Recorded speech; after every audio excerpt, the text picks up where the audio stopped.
शेवटी तुम्हाला भेटलं तुमच्या चेहऱ्यावर बघूनच आनंद वाटतो. नाही, खरं आहे का आज मी या जिल्ह्यामध्ये अनेक वर्षापासून राजकारण करतोय. 5 वेळेस मंत्रीपद मिळाला, परंतु पालकमंत्री पद मिळाला नव्हता. आणि आज मी संभाजीनगर जिल्ह्याचा पालकमंत्री आहे. पूर्वीचे सर्व पालकमंत्री औरंगाबादचे झाले आतापर्यंत. मी संभाजीनगर जिल्ह्याचे नेतृत्व करण्याची संधी मला सन्माननीय मुख्यमंत्री एकनाथजी शिंदे साहेबांनी, देवेंद्रजी आणि अजितदादांनी दिली.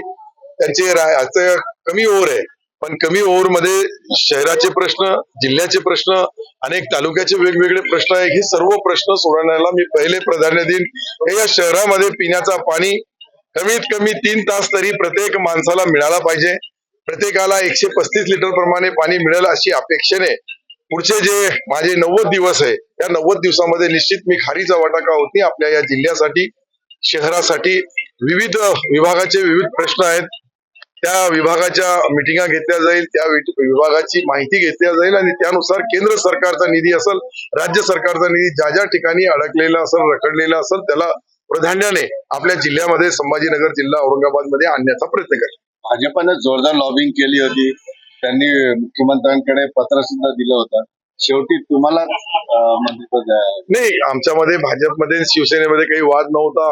ही जी जागा आहे, हे पालकमंत्री पद हे शिवसेनेचा होता, पूर्वी होता. आताही संदीपान भुमरे साहेब या जिल्ह्याचे खासदार झाल्यानंतर रिक्त झालेल्या पदावर सन्माननीय मुख्यमंत्री महोदय ज्याला देतील ते भाजपला बी दिला असतात, आम्हाला तितकाच आनंद झाला असता. शेवटी आम्ही या महायुतीमध्ये सरकार चालवतो आणि महायुतीमध्ये कोणताही वादविवाद नाही.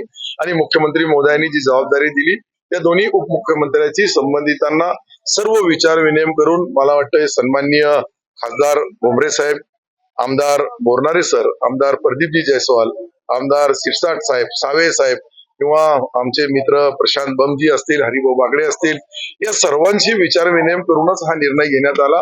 आणि शेवटी राजकारणामध्ये, समाजकारणामध्ये राजकारण करताना एक वेगवेगळे चिन्ह असले तरीही जी महायुतीचा पालकमंत्री म्हणून मला या ठिकाणी काम करण्याची संधी दिली, निश्चित मी भारतीय जनता पार्टी आणि आम्ही शिवसेना चे 5 आमदार आणि संभाजीनगरचे खासदार, राहिलेला भारतीय जनता पार्टीचे 2, या सर्वांना विश्वासात घेऊन आपण काम करूया. शेवटी मी एकटा काही नाही करू शकत, परंतु मी कार्यकर्ता या नात्याने कार्य करण्यामध्ये कुठेही कमी पडणार नाही. तर संभाजीनगरच्या इतिहासात पहिल्यांदा अल्पसंख्याकांनी पालकमंत्री हे खरं म्हणजे मी एकनाथ शिंदे साहेबांना मनापासून धन्यवाद देईल का या संभाजीनगर जिल्ह्यामध्ये पहिल्यांदा एक मायनॉरिटीच्या मुस्लिम समाजाच्या माणसाला काम करण्याची त्यांनी संधी दिली.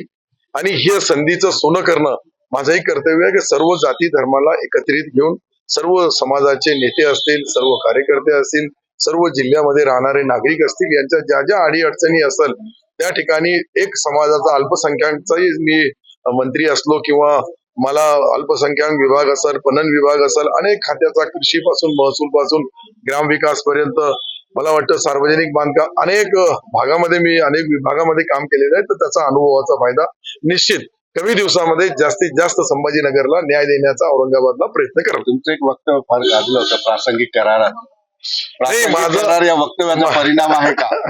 मला असं वाटतंय का आदरणीय एकनाथ शिंदे साहेबांवर त्यावेळेस बी मी बोललो का माझा संपूर्ण राजकारणाचा आयुष्यातला मी सर्वात विश्वास आदरणीय एकनाथ शिंदे साहेबांवर व्यक्त केला. आणि त्यांनी मला राजकारणामध्ये, मी काँग्रेसचा आमदार असतानाही मला न्याय देण्यामध्ये, या संभाजीनगर जिल्ह्याचे पालकमंत्री असताना औरंगाबादचे, त्यांनी मला फार न्याय दिला. त्यांच्या विश्वासावर मी शिवसेना जॉईन केली आणि मी त्यांच्या विश्वासाला कुठेही तडा जाऊ देणार नाही. एकनाथ शिंदे साहेबांचा